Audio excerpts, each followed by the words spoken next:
Hey, this is Dr. Ben Weitz, host of the Rational Wellness Podcast. I talk to the leading health and nutrition experts and researchers in the field to bring you the latest in cutting-edge health information. Subscribe to the Rational Wellness Podcast for weekly updates. And to learn more, check out my website, drweitz.com. Thanks for joining me, and let's jump into the podcast. Hello, Rational Wellness Podcasters.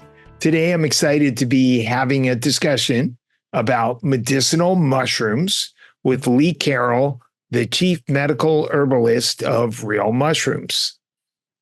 Medicinal mushrooms include mushrooms like reishi, shiitake, turkey tail, and lion's mane.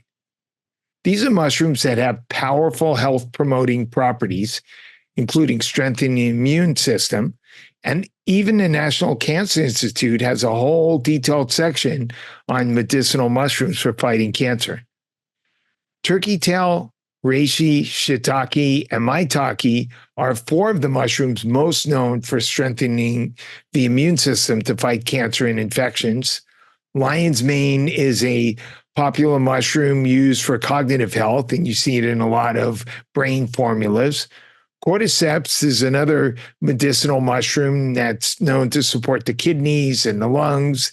It's often included in adrenal formulas and also has benefits for sports performance. Chaga helps with digestion and skin as well as with immune function. So those are a few of the medicinal mushrooms that we'll probably include in our discussion today. So Lee, thank you so much for joining us today. My pleasure, Ben. It's lovely to be here. So how did you end up becoming the chief medical herbalist for Real Mushrooms? That's a good place to start. How did you end up knee deep in fungus? I have had a long career in herbal medicine. And when COVID happened in early 2020, I was working for a small company in Northern California. And I got the opportunity to develop a range of functional mushroom products using Namex extracts. And that was kind of like the segue. I realized, in 30 plus years, I hadn't really focused on mushrooms much. And then I fell in love with them and started developing educational materials for healthcare professionals around that. And I just haven't stopped since. It's just, there's so much to learn and there's so much to discuss with mushrooms. They're really underrated in the modern clinic. Right. So let's get into the science of medicinal mushrooms and how they can help us promote greater health. So why don't we start with one of the properties that mushrooms are known for, which is immune health. Perhaps you can explain why mushrooms are beneficial for that. Sure. So mushrooms as a group fall into a different kingdom of life to plants. So when we're thinking about the way that fungi interact with human biology, there's a whole different set of chemistry that interacts with the human body. And if you go back 1,000 million years, fungi and animals, humans, have a common ancestor. So we split off from a common ancestor. So we've got shared biological features. So cholesterol in our cell walls is similar to ergosterol in fungal cell walls. So there's a lot of intracellular machinery. And then as those two lineages interacted with each other originally, like in the primordial kind of ocean, fungi were needing to survive and eat food, so they would attack animals. This is kind of like the highlight. So fungi and animals have been kind of going at it, for millions and millions of years. And fungi have got these unique signature molecules on their exterior cell wall, which are beta-glucans, to a lesser extent, alpha-glucans, a few other unique molecules. So animal biology has evolved to recognize those patterns. And when those patterns are recognized, it engages the immune system. So if it's a pathogenic fungus, it can cause disease. And humans are so resistant to fungal infections that it's not a very common thing. So, most of us are familiar with tinea and athlete's foot, jock itch, dandruff, for example. So when a human encounters a non-pathogenic fungus as a mushroom, say shiitake or lion's mane, those beta-glucan signatures are still there. They don't represent any pathogenic threat because they don't have that capacity, but they talk to the immune system in a very similar way to the pathogenic fungus. And the message that the beta-glucans send is to tell the immune system to be more vigilant, to be more accurate in your responses, to have populations of cell types that are more appropriate for the place where they hang out. So it might be, if it's cordyceps, it might be the population of surface immune cells in the lungs, for example. So this is driven by very highly specific receptors that are, some of them are broadly tuned to receive all sorts of different messages from different sources, but some of them are very highly specific and they're tuned just to receive the messages from fungi and mushrooms. So when we engage in the behavior of eating mushrooms, and we should dissect mushrooms out into their own kingdom of life, and they should be a separate food group. When we eat mushrooms on a regular basis, we're educating our immune system to be healthier, to be calmer, to be more responsive, and to be more accurate at removing cells that otherwise shouldn't be there, like, neoplastic cells, for example. It's a bit more complicated than that. There's a bit of fermentation that goes on in the gut, so short-chain fatty acids play a bit of a role. But that kind of story is kind of like the underpinning of the main reason why we should be eating mushrooms more frequently. You mentioned neoplastic, so that refers to cancer. And which mushrooms are best for helping us fight cancer? I've heard a lot about turkey tail. I've talked to other integrative cancer experts who recommend using various forms of mushrooms and mushroom extracts for fighting cancer. Some have recommended turkey tail, some have recommended reishi, a mixture, rotating them. There's extracts, like there's one popular one known as AHCC. And I remember for a while, there was one called Maitake D fraction that was really big. What's your take on which mushrooms are best for fighting cancer? Is it better to use or to rotate them or use a number of them? It's a tricky question, that one. The first thing I'd say is that if a person consumes mushrooms regularly as part of their diet, or takes a supplement every day, a good quality supplement, like what Real Mushrooms offers, then the risk of developing cancer can be reduced. And there's really good epidemiology data that backs that up. Cancers of all types, prostate cancer in men, breast cancer in women, colon cancer. So in terms of our health, modern humans aren't that smart, really, because, we don't engage in the behaviors that are preventative. So prevention, is kind of optimal. So we've got to get, more into having them as part of our regular diet. If you have cancer and you're looking to, use natural supplements to kind of, support the fight against that cancer, then mushrooms on their own don't have great evidence to fight the cancer. What they do have is great evidence as part of conventional therapies. So when patients are undergoing treatments, mushrooms across the board make the patient more vital, and they're more able to cope with the rigor of the drug that they're receiving, because many of the drugs are really toxic. I've got a breast cancer patient at the moment. She's taking a turkey tail extract, and she was suffering badly as a result of the Taxol that she was having weekly. And I just gave a turkey tail and a bioavailable curcumin. And over the course of 4 months, the oncologist said, well, I've never seen this drug work so well. And her health improved significantly. The complications and the side effects of that drug weren't as great. So it's a little bit complicated, and it's beyond the time that we've got here. But when you have a particular cancer, you've got to go with the evidence. Oh yeah, look, I'm not suggesting that people should not get chemo or radiation or targeted therapies.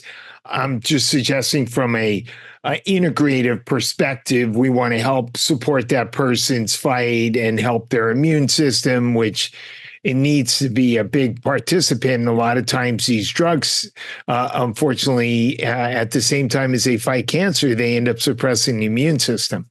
Yeah, they do. So, and in China, many of the beta-glucans have been purified and turned into drugs, and there's about 30 of them.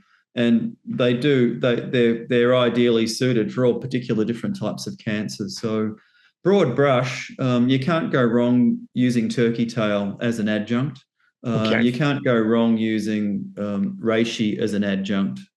They're very safe places to go in terms of helping the patient. And some of the drugs have their efficacy improved when the treatment includes a mushroom. So that some of the more specific drugs work a whole lot better under those conditions. Okay. Let's talk about some of the other benefits of mushrooms. I understand some mushrooms are beneficial for the cardiovascular system. Yeah. So reishi probably gets the best kind of track record there, although the evidence doesn't really support it, but the tradition does. The clinical trials that have been done with reishi just haven't been done very well, haven't been done long enough, haven't been done with quality materials. So, if you're on the evidence-based end of the spectrum, it can be a bit challenging. But beta-glucans play a role in cardiovascular health as well. But reishi's got molecules called triterpenes that are very bitter. And these triterpenes have got a structure that can interact with human physiology. And the structure of those terpenes is similar to the triterpenes in a herb like Korean ginseng or bitter melon or astragalus, for example. So those triterpenes, when you consume them, the first place they go is your vascular system, and then some of them get consumed by your liver, but then they end up in circulation. And the triterpenes get taken up by the endothelial cells in the vascular system. And much of the cardiovascular disease has its origins in dysfunctional endothelial cell function.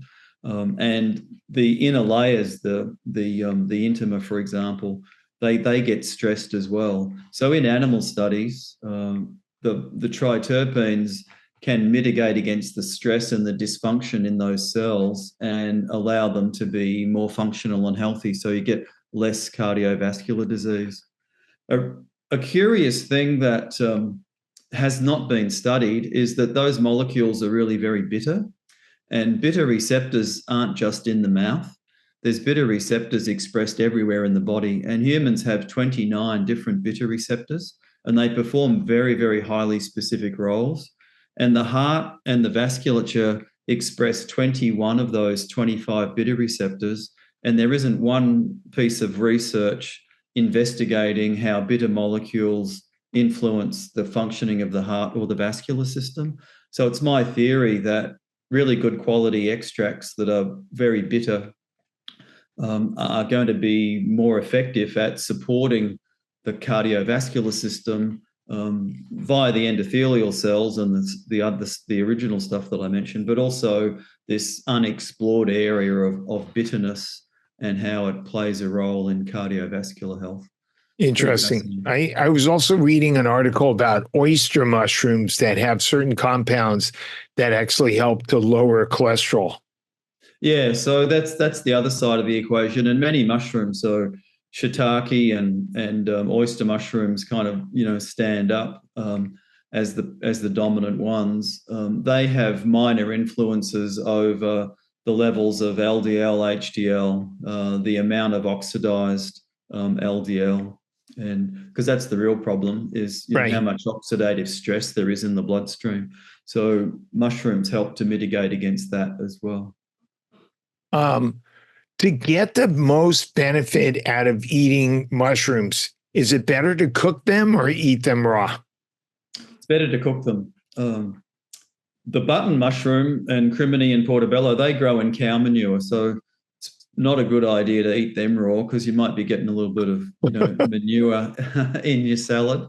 But because mushrooms are... I thought they all grew on manure. No, some will grow on wood. Okay.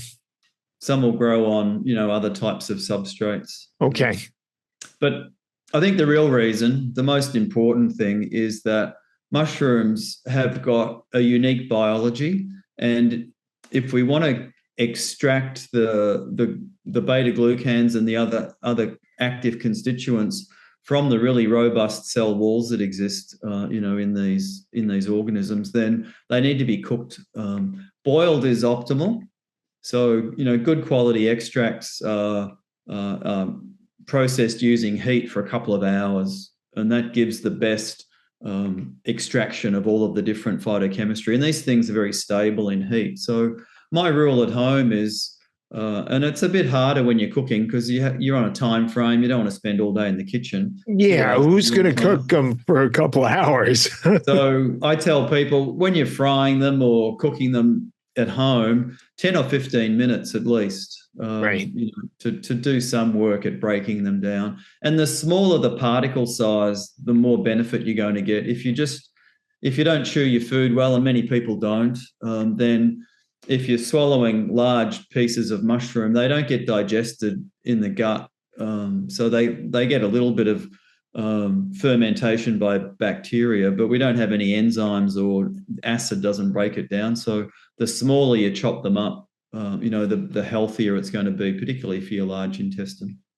That's what I do. I often have mushrooms with my eggs in the morning, and I chop them up. And my favorite are shiitake and lion's mane. Yeah. Oh, that's a beautiful breakfast. Yeah. I'd be all over that one as well. Tell us about this compound ergothionine. I'm sure I'm probably not pronouncing it correctly. No, that's good. Yeah. And how it helps with cardiovascular health, with healthy aging, with brain health, with...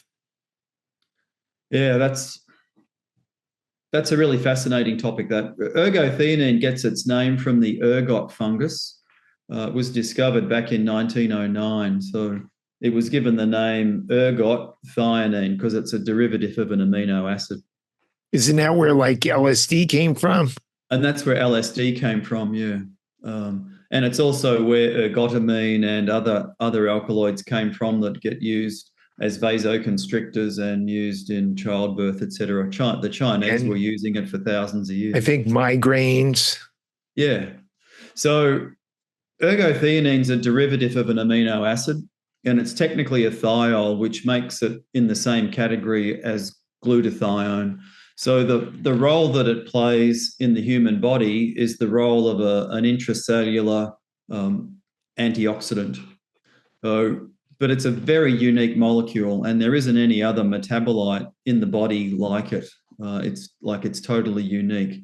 And just like vitamin C has got vitamin C transporters to bring vitamin C into the body, vitamin C relies on glucose transporters to get into the cells. The kidney has got transporters to moderate the loss of vitamin C. So if you've starved of it, then you'll get better reabsorption. So ergothionine has the same aspects to it. There's very highly specific transporter proteins that bring that ergothionine from the diet into the bloodstream. And then many of the cells in the body have got transporters that are pretty much exclusive to ergothionine into the cells.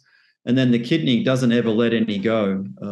It avidly retains any loss that might, make it through to the kidney. So that imparts upon it like a really high level of biological value. But modern science has only worked out how important ergothionine is just in the last 10 or 15 years since those transporters have been discovered. So one of the problems with managing human health is that the modern world creates more oxidative stress than our kind of evolutionary capacity can handle. We're exposed to all of the chemicals that are in our environment, all of the psychosocial stress, heavy metals, all that sort of stuff. So ergothione's role really fits into supporting the modern person in a very highly specific way, because it sits at the boundary between intracellular oxidative stress and intracellular inflammation. So, but yet, unlike glutathione, we don't produce ergothionine, right? We have to get it from the diet, yeah. So it's like a vitamin. It doesn't quite meet the definition of a vitamin, because a vitamin there has to be a deficiency disease associated with it. And in humans, it's almost impossible to create a deficiency, because ergothionine only comes from fungi and some soil bacteria, and plants take it up from the fungi and the soil bacteria. So when you eat plants, you get 10 to 100 times less of the ergothionine that you get if you consume a fungus. So ergothione's this. Once you dive into the biology of it, it's really quite fascinating. So when a cell experiences stress, so let's just use the most simple example of someone exercising. So the mitochondria are making more energy. There's a bit of leakage from the electron chain of energy production, and so the amount of free radicals increases in the cell as a result of that. And the cell has got natural mechanisms to cope with that. So some of those reactive oxygen species will interact with NRF2, which is pretty popular and understood now, and then that will engage more antioxidant defenses to cope with that stress. But you reach a point at which the glutathione in the cell, which is reacting with those entities, it starts to get depleted, and it takes a little bit of time to regenerate glutathione. So when oxidative stress is ebbing and flowing in the cell, when glutathione's low, ergothionine steps in and plays the defensive backup role of being the antioxidant that allows the glutathione time to regenerate. And then ergo's got this unique biology. So as the cell web waxes and wanes in terms of its stress, the pH goes up and down as a result of the free radicals. When the free radicals are high, the cell's a bit more acidic.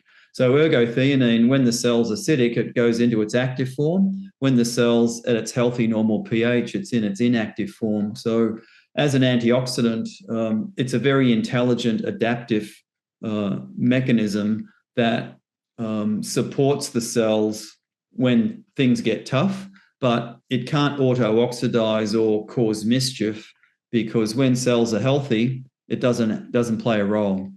So it only engages in sites where there's excessive stress.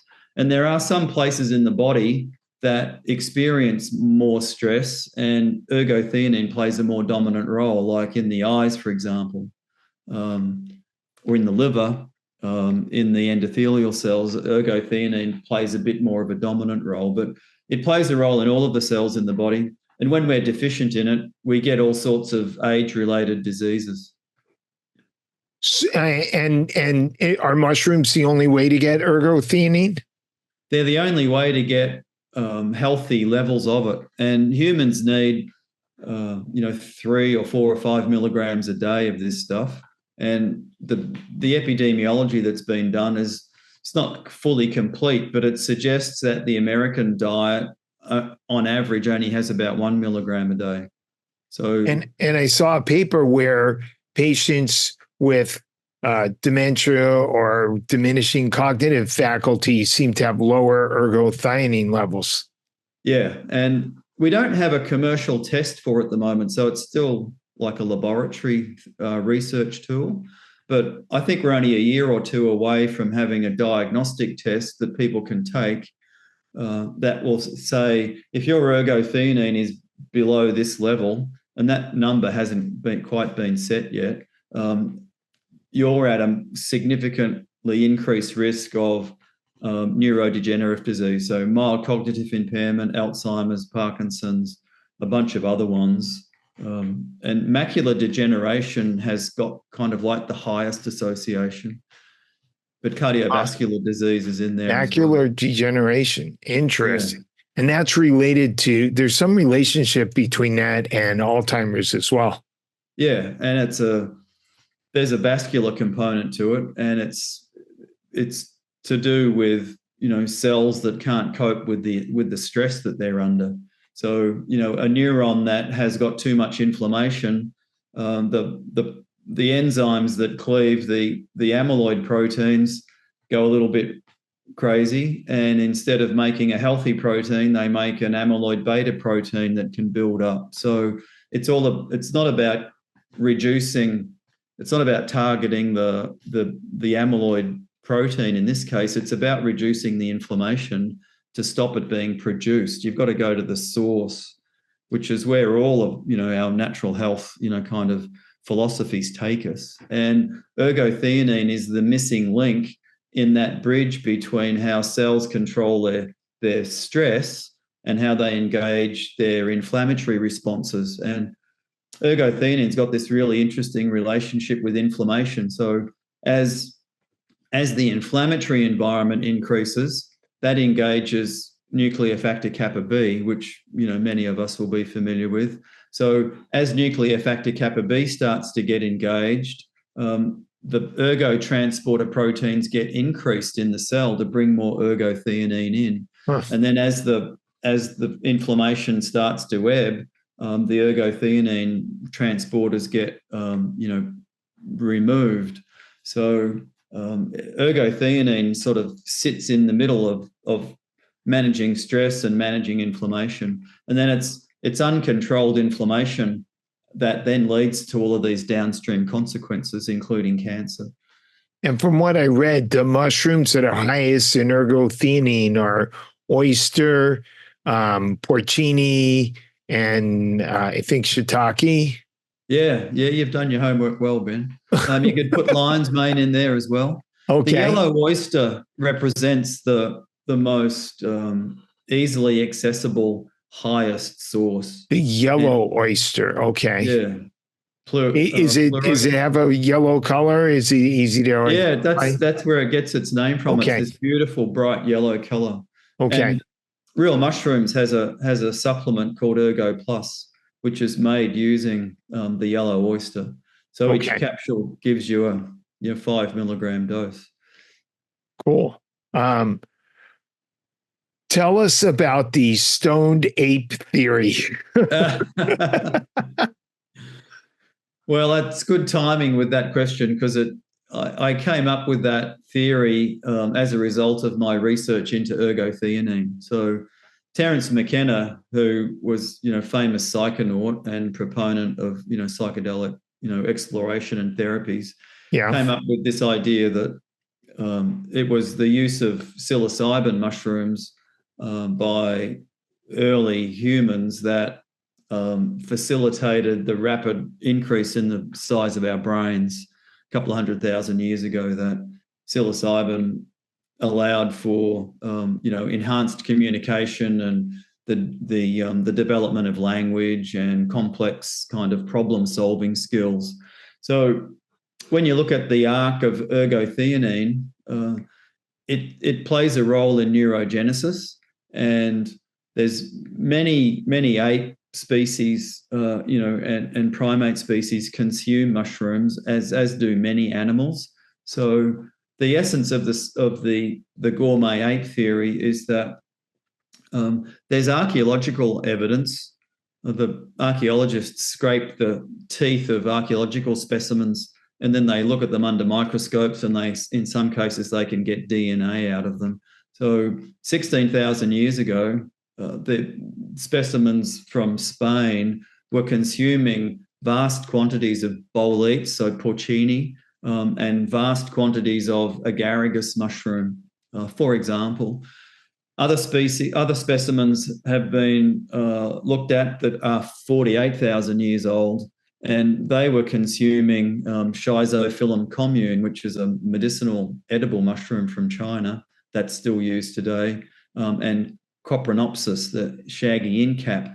So there's very scant evidence because mushrooms don't survive.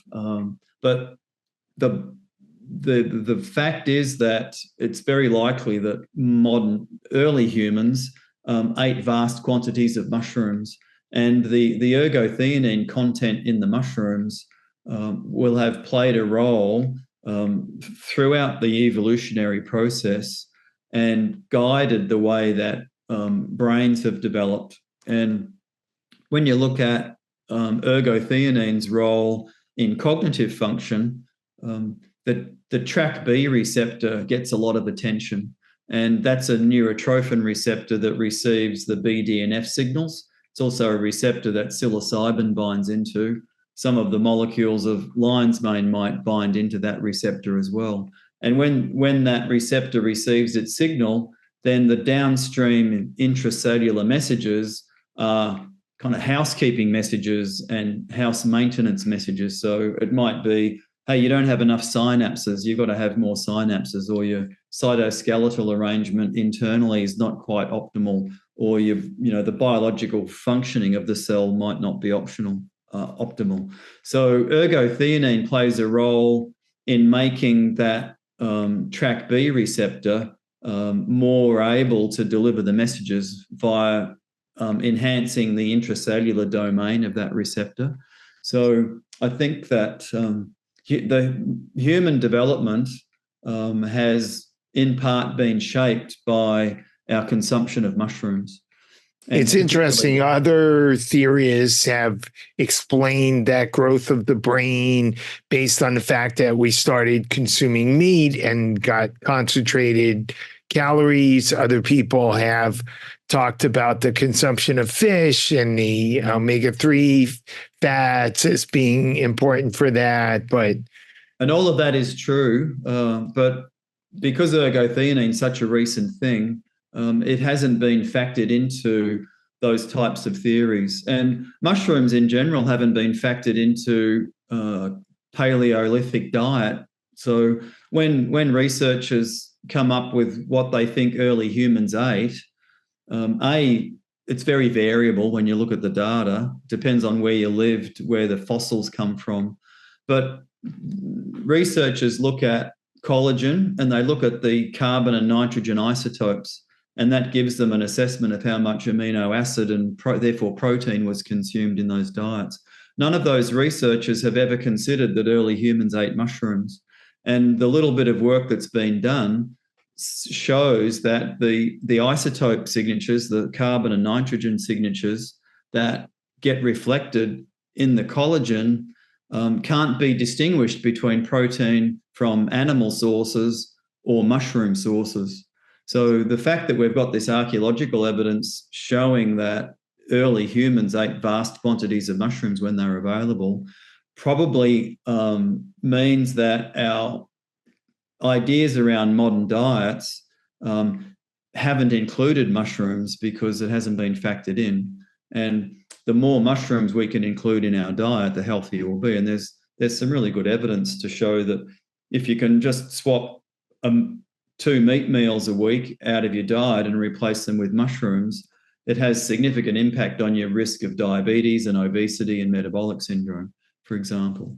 Interesting. So the gourmet ape theories are kind of broader arc, and I think that the consumption of mushrooms going back probably millions of years, not just the last couple of 100,000, has really kind of shaped, the way that human evolution, particularly from a nervous system point of view, has transpired. Of course, some mushrooms are poisonous, and I wouldn't want to be the guy in a primitive tribe who gets to test out the new mushroom. Yeah, it'd be an awful way to go. So if I was considering taking, let's just follow up a little bit on the brain health. What is it about lion's mane that makes it such a powerful factor for brain health? Okay, that's a great question. Can I start by saying that the consumption of all culinary mushrooms, when they're done over the course of years, so 2 years, 5 years, 10 years, 20 years, the epidemiology of that tells us that just one serve of mushroom a week can improve cognitive function in healthy people as they age. And higher serving sizes, so when you get up to 7, 8, 9 serves of mushrooms a week. So a serve is about half an ounce of fresh mushroom. So okay. not crazy amounts. When you get up to those higher servings in a week, the risk of developing neurocognitive challenges, like Alzheimer's and Parkinson's, mild cognitive impairment, the risk decreases by about 75 to 80%. So there's something about mushrooms in general that is really quite significant in terms of how this plays out. But at the moment, all of the attention is on lion's mane, and lion's mane's special for a couple of reasons. So lion's mane's got beta-glucans. They play a role. It's got ergotheanine, and at reasonably high levels, it's kind of in the high category. So that plays a role. And it's got secondary metabolites, and the metabolites are different between the fruiting body and the mycelium. And the fruiting body is where the tradition comes from. So the tradition around lion's mane having these effects was to do with people consuming the mushroom. So there's the intersection of those three different aspects of the chemistry, which I believe have a synergistic effect, which promote the optimization of how the brain works. And in the modern world, it's pretty hard to avoid people being reductionist. They want to hone in on just what is the one thing that's the most important. You can't do that in biology, and you definitely can't do it when you're talking about functional mushrooms and natural medicines. So lion's mane, the beta-glucans get fermented in the gut, and beta-glucans get converted into short-chain fatty acids. And there's really good evidence to show that any short-chain fatty acids, when they're produced in the gut, are going to have improvements in brain health. So synaptogenesis improves, BDNF is the driver of that. For example, certain areas of the brain can be increased in size. Ergothionine plays a role, as I was just describing earlier. It helps manage the oxidative stress in the brain, and it allows the TrkB receptor, at least, but possibly many other receptors that we haven't been explored yet, to be more functional to deliver better messages. And then you've got the secondary metabolites. So in the fruiting body, the mushroom, it's hericinones, which interact with various receptors in the body to modulate the behavior of neuronal tissue and maybe increase nerve growth factor. What was that term? Hericinones? Hericinones. It's a type of diterpene. So it's a class of molecule that's quite unique to lion's mane. And how do you spell that? Heri. Okay. Cenones, I think. Okay, cool. So when you get that cocktail of chemistry at the right dose, and the clinical trials tell us that you need 3 to 5 grams of the mushroom a day to move the dial on people that have got cognitive impairment. Okay.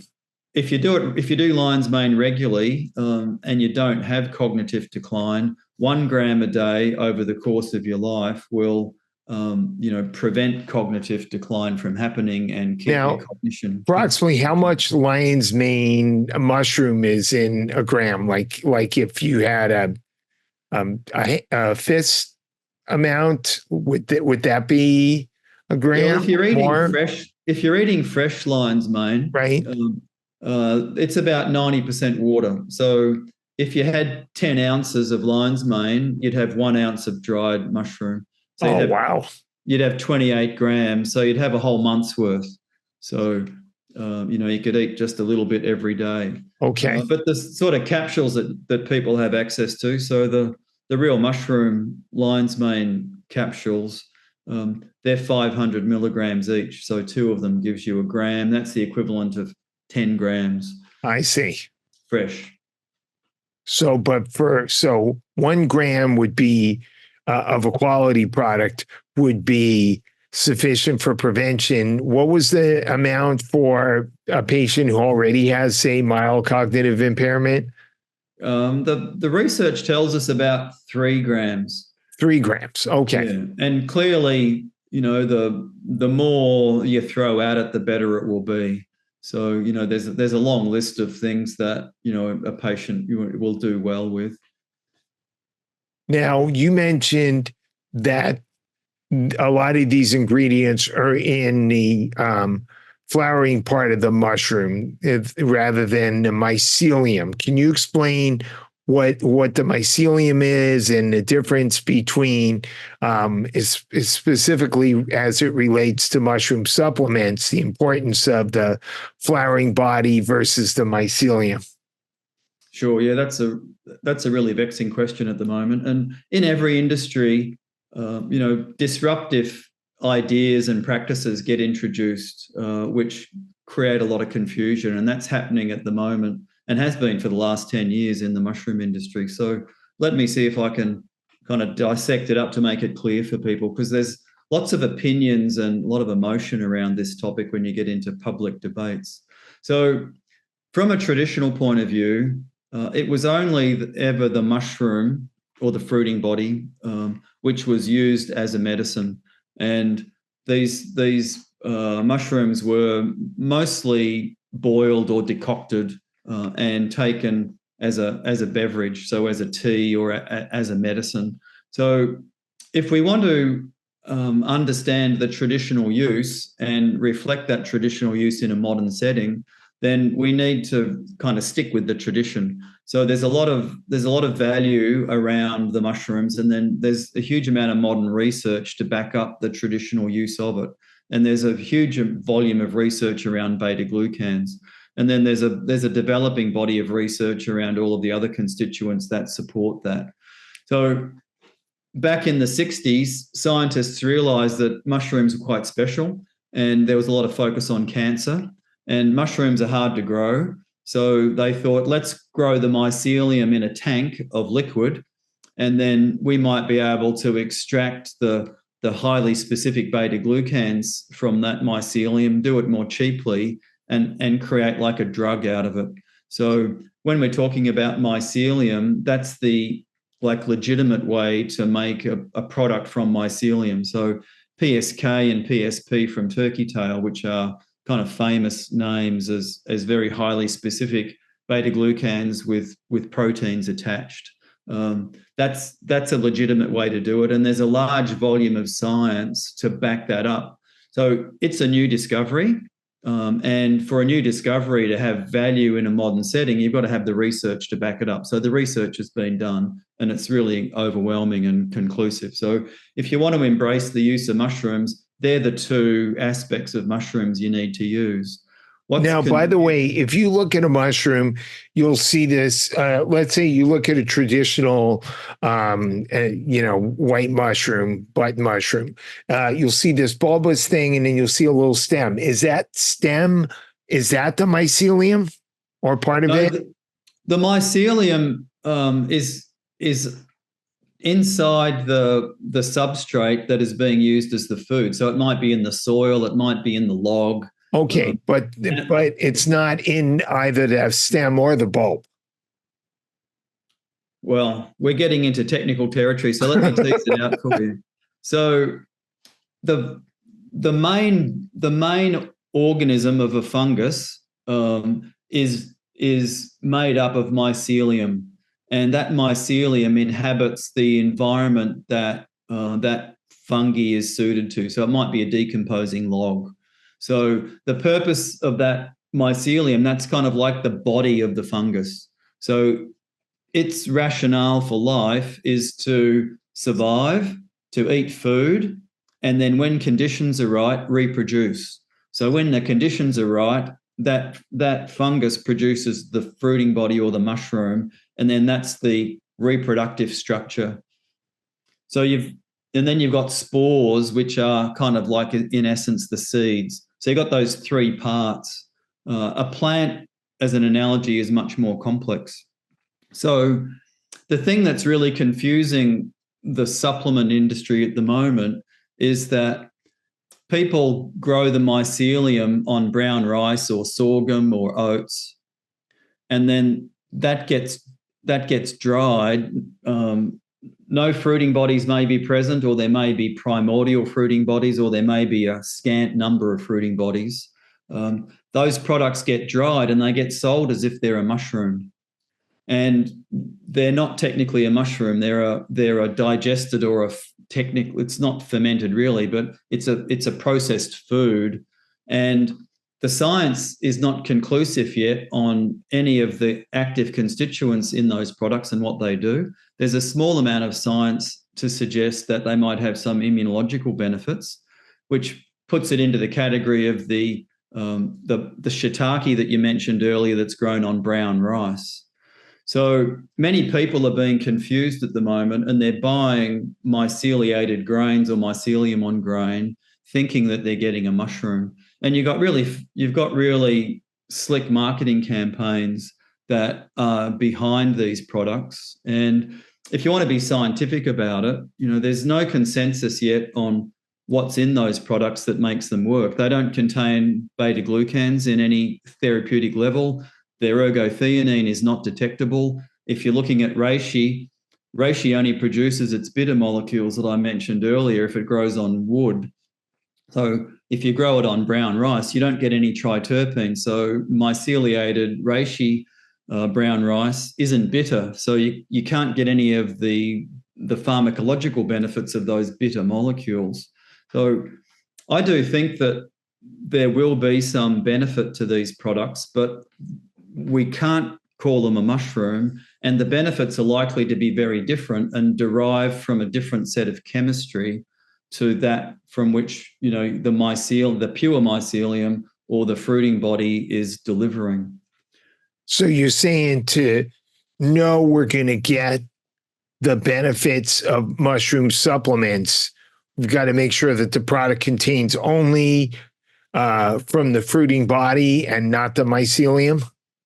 No, it can be the fruiting body. It can be the pure mycelium as a beta-glucan standardized extract, or it's the myceliated grain products, which are an outlier, and they shouldn't be considered a mushroom. And the companies that promote those products piggyback off all of the traditional claims.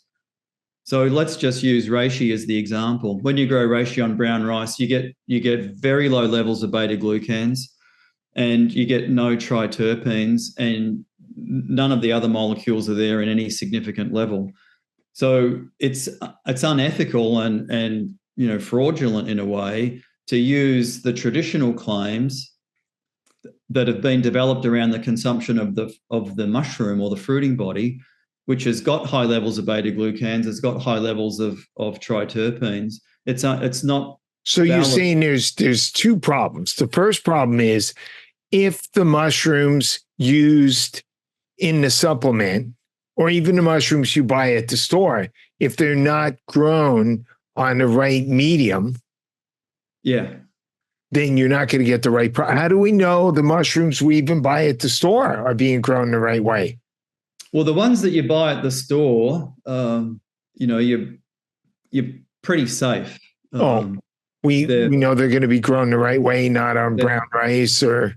No, it's the supplements that have the problem. So then when we're talking about supplements, number one, the mushroom in the supplement needs to be grown on the right medium to have the right raw ingredients. And then B, if the mycelium is grown on grains, how do we know if it says mycelium that the mycelium is grown on grains? Does it have to say that? It has to say that on the label. Okay. But the trickery is that the labels are replete with images of all of the mushrooms. So you get the consumer gets tricked into thinking, and the average consumer isn't an avid reader of the labels. So it's easy to be misled. So it's incumbent upon the mycelium on grain manufacturers and producers and sellers to do the research to demonstrate that there is efficacy, and there's only a very small amount of that efficacy. And the people that are prominent in that area create confusion by saying, beta-glucans, aren't all that everybody makes them out to be. There's other things there. So So what should the label of a good quality mushroom supplement say in terms of where it's from? So it should say the exact part that's being used. So the mushroom or the pure mycelium. So, some products, as we talked about, when you've got pure mycelium that's grown in a submerged culture, you can get a pure beta-glucan from that. And then there's good evidence around, how they work. But for the most, they're not as freely available. So the label should say that it's made from mushroom. It should have the levels of beta-glucan in there to ensure that there's going to be efficacy. And where mushrooms have got easily measurable actives, like lion's mane, there aren't standard tests yet, so you can't put it on the label. If a label says it's standardized for the secondary metabolites, the Horisinones that we talked about, that's not possible because labs can't do that test yet. So reishi should have triterpenes on the label. And then a mushroom should be organic.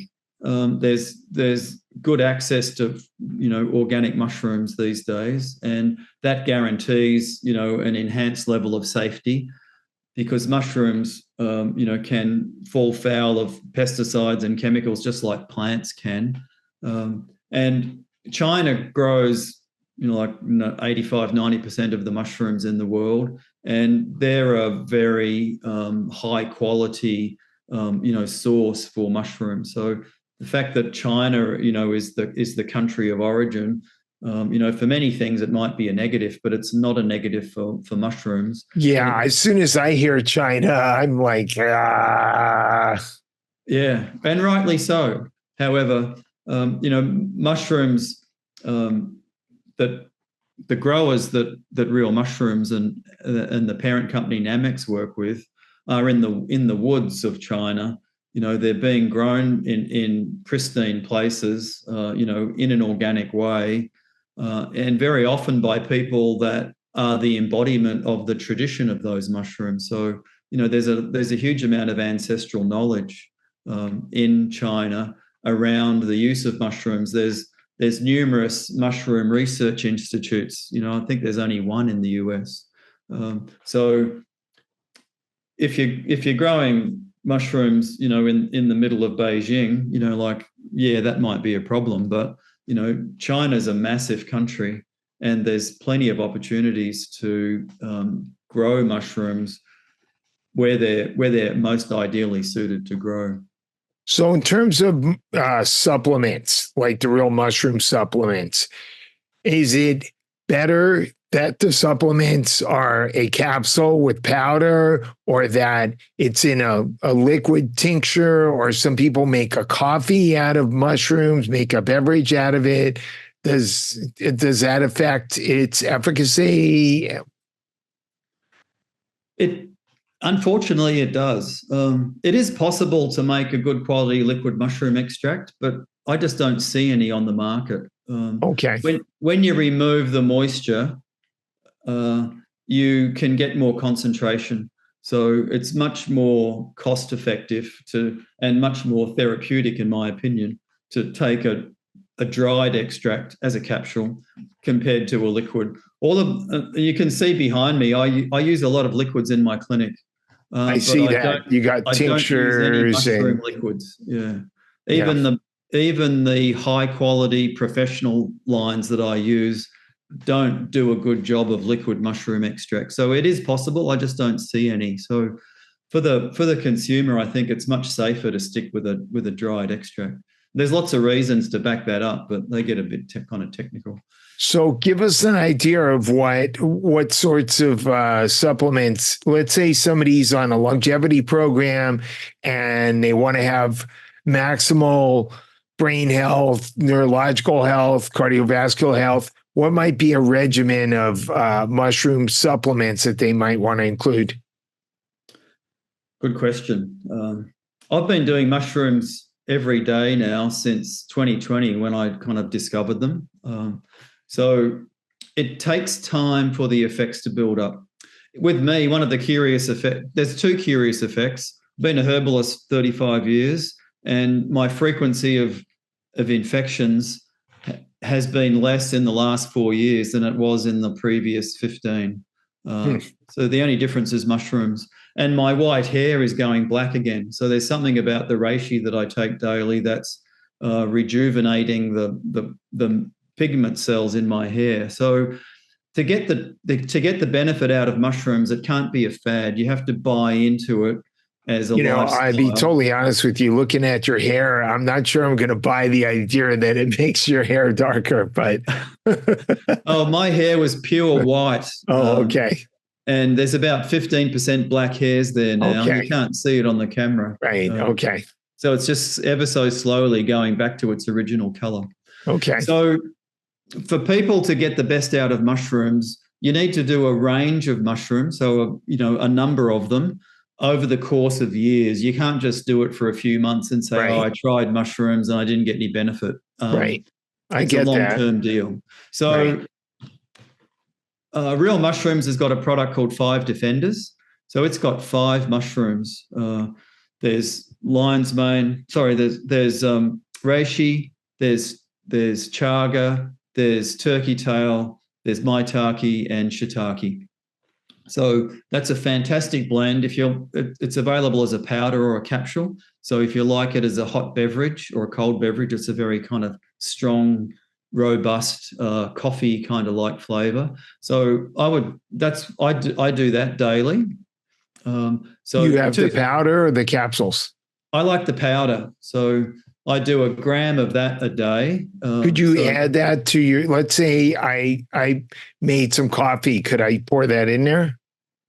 You could. Yeah. I like mine neat, but a lot of people like it with the addition of a coffee flavor. So it's entirely up to the individual how they want to, kind of use that. So 1 or 2 grams of that a day, long term, is kind of like a basis for good health. And then if there's concerns about cognitive function, I'd take lion's mane, 1, 2, 3 grams a day. If there's lung and kidney issues in the patient, I'd recommend Cordyceps. If there was an interest in improving athletic function, then, Cordyceps. And then to ensure that there's enough ergothionine, because many of the benefits of mushrooms aren't just beta-glucans, they're ergothionine. I recommend taking an Ergo Plus capsule, which delivers a minimum of 5 milligrams of ergothionine a day. So, those 3 things. So the 5 Defenders as a base, pick a mushroom that suits, your individual and specific needs, and then add a bit of ergothionine in. And wherever I get the chance with a patient, that's what I do. Right. Cool. So I think I'm I'm ready to wrap.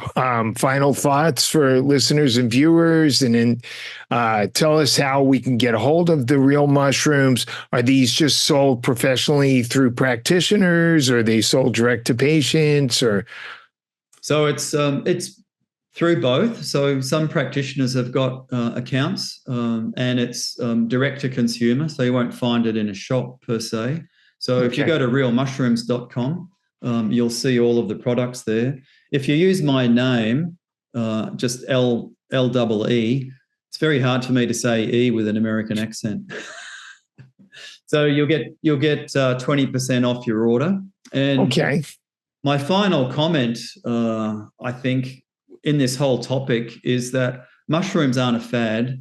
We need to accept that they're a natural part of our human history, and we need to start taking them as foods and as supplements and never stop. They need to become an integral part of our daily lifestyle routine. Just like exercise, you can't do all of your exercise in 1 year of your life and have the rest of your life off. You've got to do it regularly. So mushrooms. And so the website is what? Realmushrooms.com? Yeah, realmushrooms.com. Cool. Well, thank you so much, Lee. My pleasure, Ben. It's been wonderful. I've enjoyed chatting with you. Thank you for making it all the way through this episode of the Rational Wellness Podcast. For those of you who enjoy listening to the Rational Wellness Podcast, I would appreciate it if you could go to Apple Podcasts or Spotify and give us a 5-star ratings and review.